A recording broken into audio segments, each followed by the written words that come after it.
life the way it is.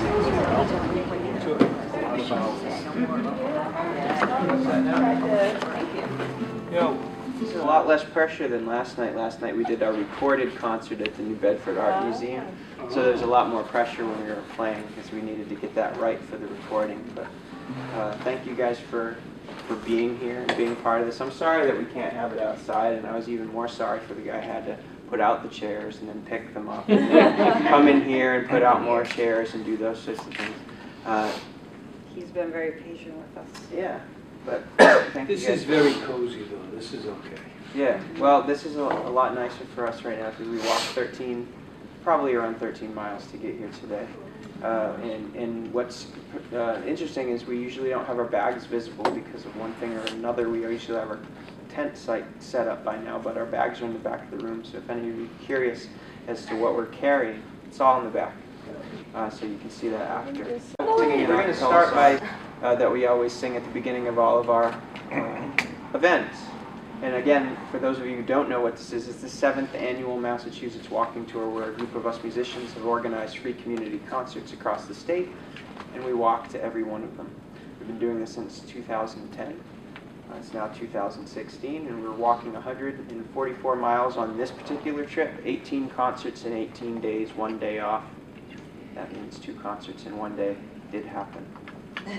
We performed for a bunch of wonderful kids at the Mattapoisett YMCA at 10 o'clock in the morning after they let us camp on the property. So we're going to sing the song, we're going to invite some speakers to talk about the trail, and then we're going to have some performers play before our final set. The song's called We'll Camp a Little While in the Wilderness. That's what we've been doing in the night, camping. We'll camp a little while in the wilderness. In the wilderness, in the wilderness. We'll camp a little while in the wilderness. Then we'll be going home. Then we'll be going home. Then we'll be going home. We're all making ready. Then we'll be going home. Sisters, are you ready? Ready, oh, ready. Sisters, are you ready? Then we'll be going home. Then we'll be going home. Then we'll be going home. Sisters, are you ready? Then we'll be going home. Brothers, are you ready? Ready, oh, ready. Brothers, are you ready? Then we'll be going home. Then we'll be going home. Then we'll be going home. Brothers, are you ready? Then we'll be going home. We'll camp a little while in the wilderness. In the wilderness, in the wilderness. We'll camp a little while in the wilderness. Then we'll be going home. Then we'll be going home. Then we'll be going home. We're all making ready. Then we'll be going home.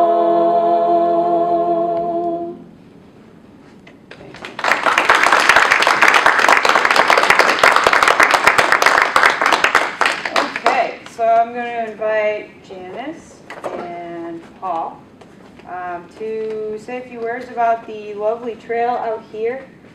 It's part of what will eventually be a connected trail that will reach from Providence all the way to the Cape, called the South Coast Bikeway. Right now it's just an alliance of towns and several sections of trail that are done and several sections that are still on the road, and we've been walking a lot of that basically since the middle of last week, trying to highlight it and bring some attention to it and enjoy it as much as we can. So if you you guys don't mind, come on up.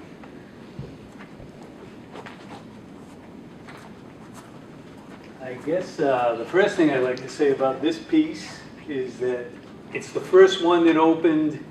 It's only 0.6 of a mile long, which means that most of the people using it aren't cycling. They're all walking. It's mostly, from what I can see, a lot of people that work in this building and a lot of people who work over at the building next door.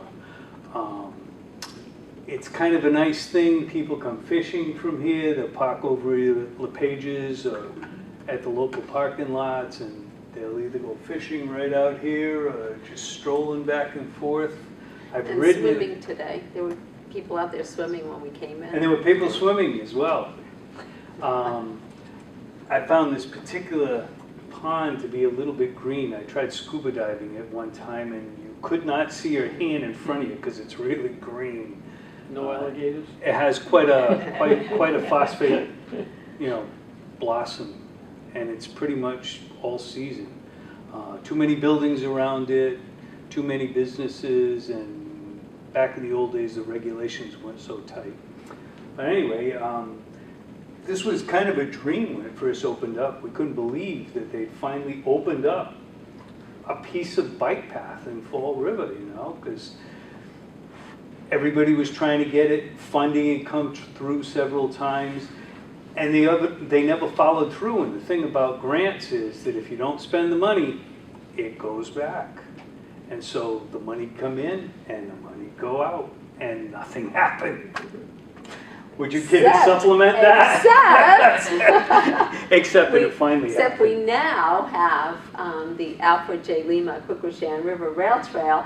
Most of it is open, beginning at Britland Park, which is down near the police station, and it's open. It hasn't had a formal opening, but you can walk from there up to Quequechan Street. You can also actually walk almost out here to Brayton Avenue. There's one little section that is still under construction, so you can't get all the way across. But when it's done, it's going to be a 2.5 mile multi-use path, and it goes all along the Quequechan River. So this pond here, South Watuppa, actually empties out into the Quequechan River.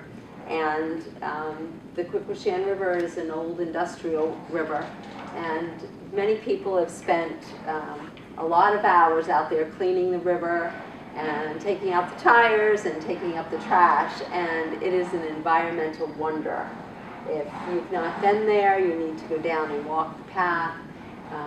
There are red-winged blackbirds, goldfinch, box turtles, snapping turtles, bass, catfish, sunfish. There were 2 white egrets out there the other day. It is a marvel in the middle of the city, and people in Fall River are incredibly appreciative, and they all thank us when we're down there cleaning, and so it is a really nice thing. And it will be open formally along the end of the summer. We have events planned. If you're from Fall River, we have events planned all during the summer for events on the trail, so watch the the newspaper and different TV, radio, and things like that.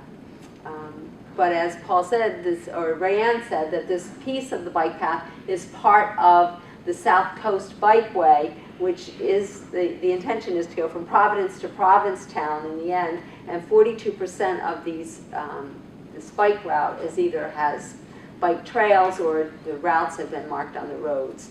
So the South Coast Bikeway is the group of towns working together to get this done.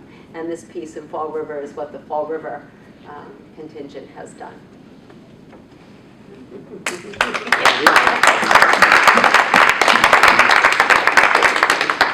Partnership between the Massachusetts Walking Tour and Trails organizations throughout the state. And when Raianne and I found out that we could partner with trails organizations and that those communities wanted attention brought to their trails or trails projects, and they also wanted to bring art and culture to the towns along these trails, I thought it was a very good partnership to make.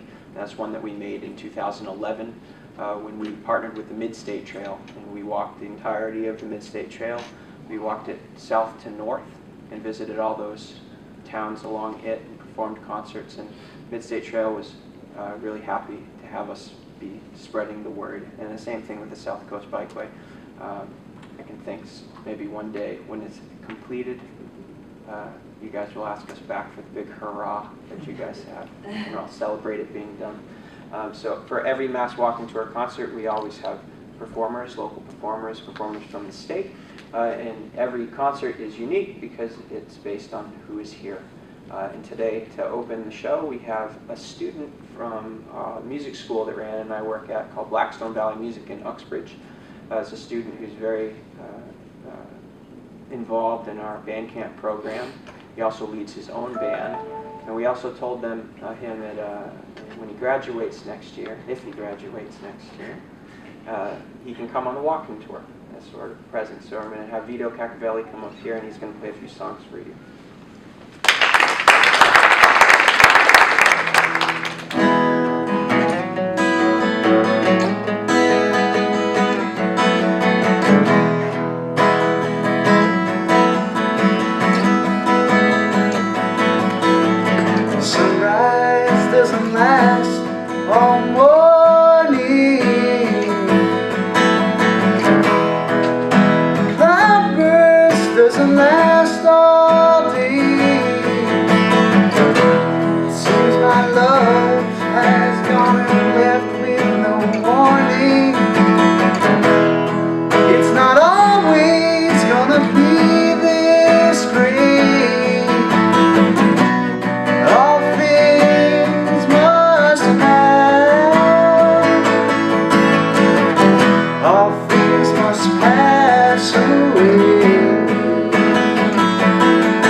Next song is off of Bob Dylan's Basement Tapes album, and it's with his backing band, the band at the time, and it's called Tears of Rage.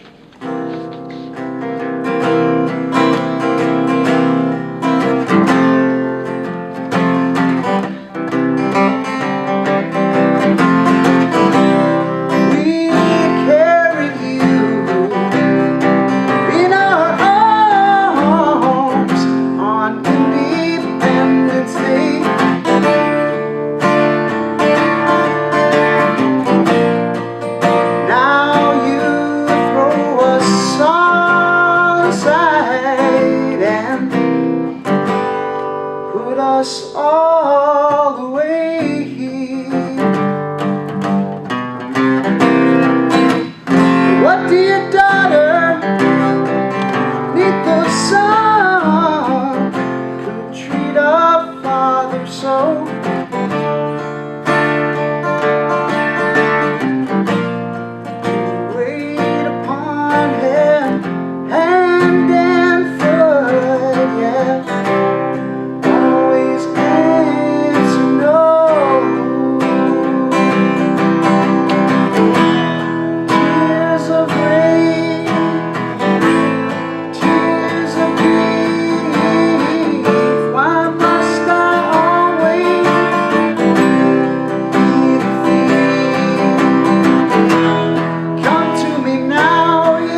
How old are you, Vito? 17.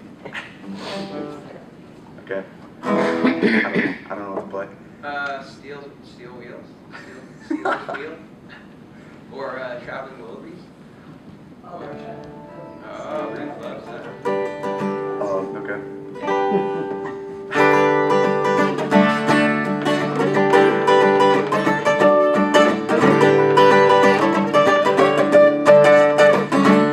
Well, it's alright, riding around the breeze. Well, it's alright, if you live the life you please. Well, it's alright, doing the best you can. Well, it's alright, as long as you lend a hand. You can sit around and wait for the phone to ring in the line, waiting for someone to tell you everything. At the end of the line, sit around and wonder what tomorrow brings. Maybe a diamond ring. Well, it's alright, even if they say I'm wrong. Well, it's alright, sometimes you gotta be strong. It's alright, long as you have somewhere to live. Well, that's alright, every day is just one day. Maybe somewhere down the road a ways, you'll think of me and wonder where I am these days. At the end of the line, maybe somewhere down the road a ways. Well, it's alright, even when push comes to shove. Well, it's alright, if you got someone to love. Well, it's alright, everything will work out fine. Well, it's alright, going to the end of the line.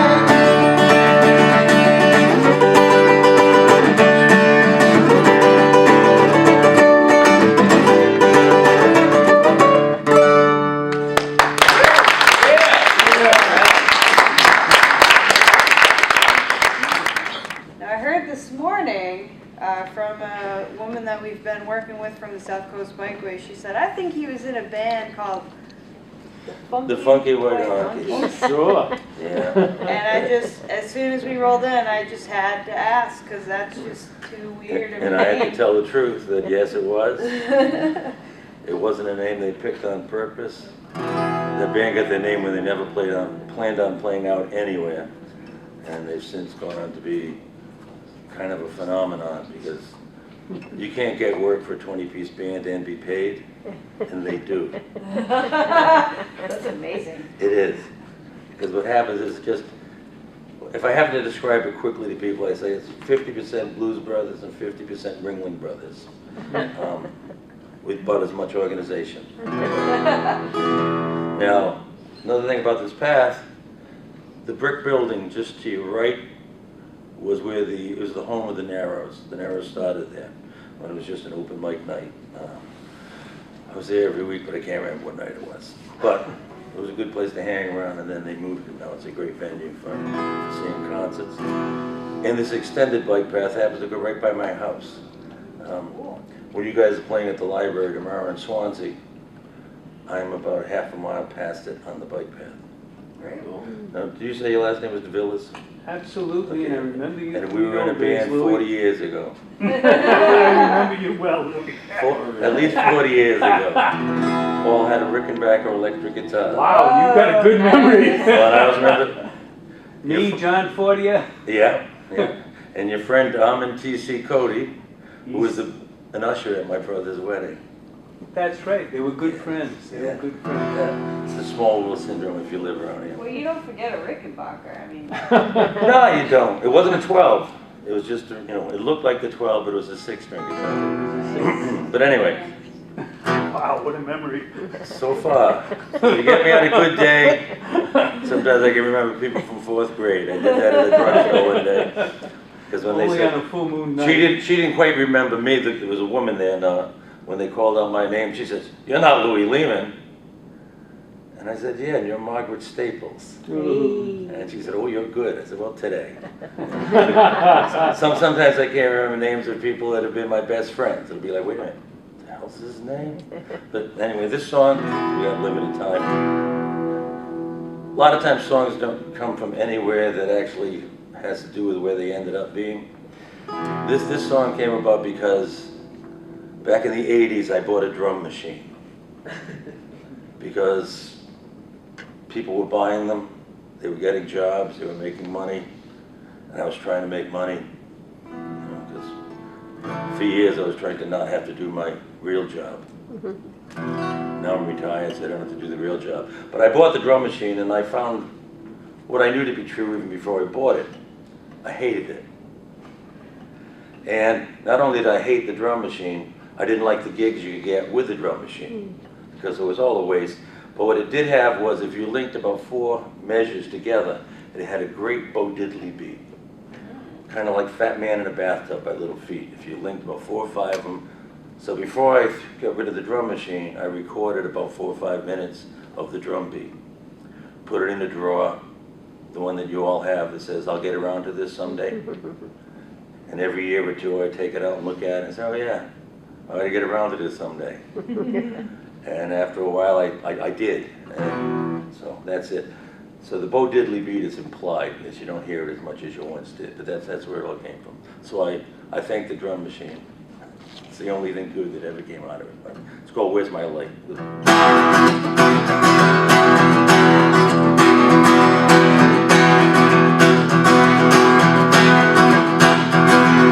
Where's my light at the end of the tunnel? Where's my son on a holiday? Where's my seat? Where's my ticket? When's my time to be turned away?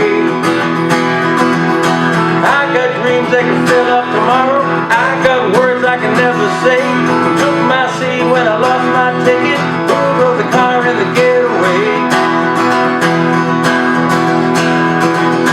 I feel a heat that can burn up a forest, burn right down to the other side, burn all night, keep on burning. Get in the car, can you take a ride? I feel a chill, I feel a fever, I feel a drift on the rising tide. Where's my coat, where's my suitcase, when's my turn to be satisfied? Where's my light? Where's my sun? Where's my ticket? Who's the one?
as I just said on that one, at least half the time when I write a song, it wasn't usually from the idea that I originally got. This next one's another one of those examples. The song's not about this, but if I didn't do this at that time that I had it, this wouldn't have come out. Because when I was in high school, I went to Case High School over in Swansea. And the year I was a senior, we were on double sessions because we were overcrowded. And so I got out at 12 for the whole year. We started early, but I was out by 12 o'clock I was home. So after I got home, I would go out to the highway, Route 6, and hitchhike to Fall River and hang around by all the 5 and 10s. One of the reasons was just to hang around, and the other reason was when Durfee let out, which is a local high school, everyone would come walking down towards downtown. I'm saying everyone, but what I really meant was all the girls would come walking downtown to get the buses, because they had to take public buses. And if you hung around over by the 5 and 10s, you could watch everybody come walking down. So I was there. It's not about that directly, but good 10, 15 years after that, I was in my yard at the place I was living at the time, and a line came to me because I was thinking about that, and then I got this line that said she used to want to be like the girls in the movies and shine down the boulevard. Not that we have a boulevard in Fall River, but there's poetic license, you know. So I had that line, and then the rest of the song came from that. So like I said, it's not about downtown Fall River, but if I didn't hang there when I was a teenager, this is back in the days when you had 3 or more on the corner, the police would say, move it on, no congregate. You're okay as long as you walked up. There was a downtown then, too. And you could walk up and down it from the 5 and 10 all the way up to Adams Drug Stores and J.M. Fields and Sears. We used to go into Sears to look at the silver-tone guitars because they had them then, and that was my big ambition back then was to have one of those silver-tone amplifiers with the 2 12-inch speakers and the head that you put inside it at the bottom. But anyway. She used to want to be a dancer. She used to want to be a star. She used to want to be like the girls in the movies and shine down the boulevard. He used to want to be an outlaw, ride like Jesse James. He blasted away in a blaze of glory, let the whole town know his name. Friday nights on Main Street, weekdays after school. In a loser's town, only fools are winning, mediocrity is a rule.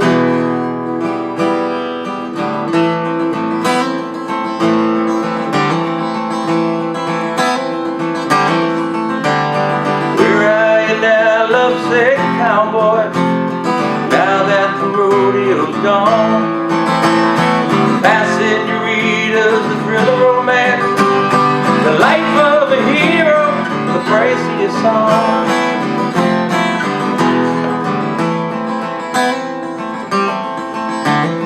That's when the cafes are empty, the doors locked and out go to light. Do you retrace the footsteps that led you here, and all the wrong paths that once seemed so right?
really going to do any fancy dobro stuff is because I figured this one's in an open tuning, and if I did it all on one guitar and then went to the tuning,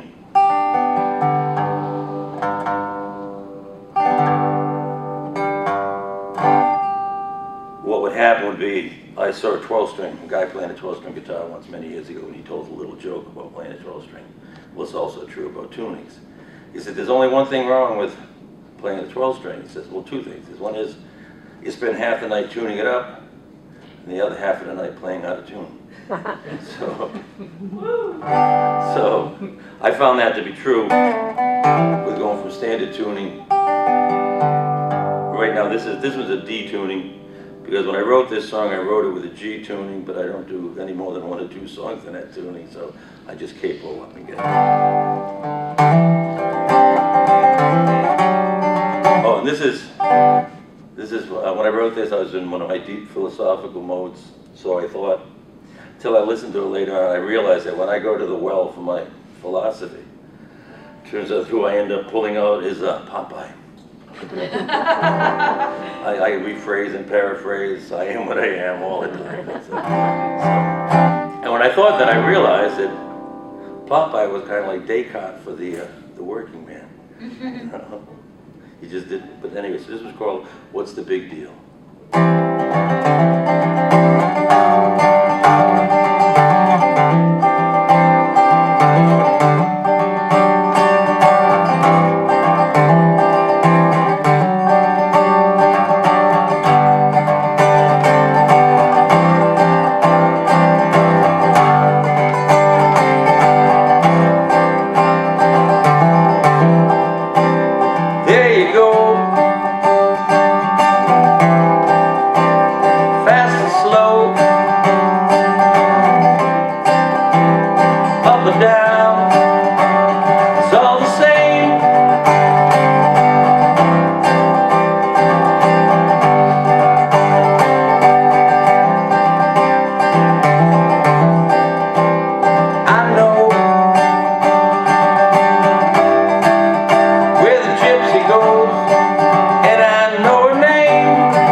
Tell me why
together. This is our 4th year playing together as a Massachusetts Walking Tour ensemble.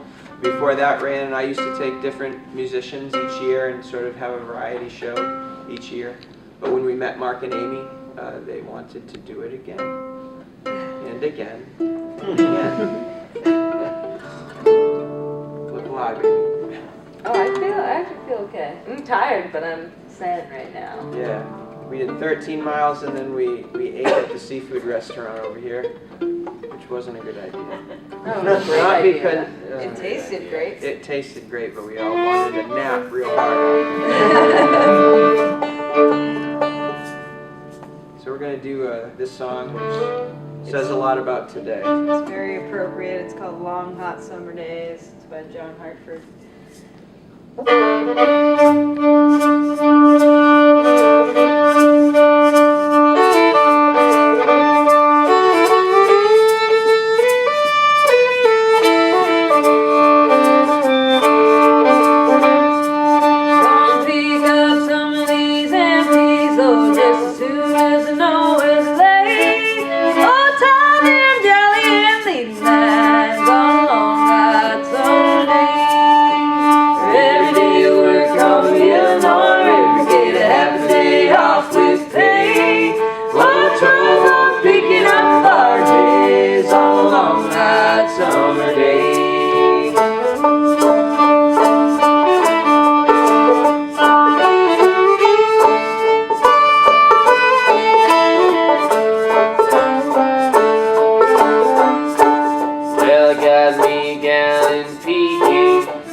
Barges on a long night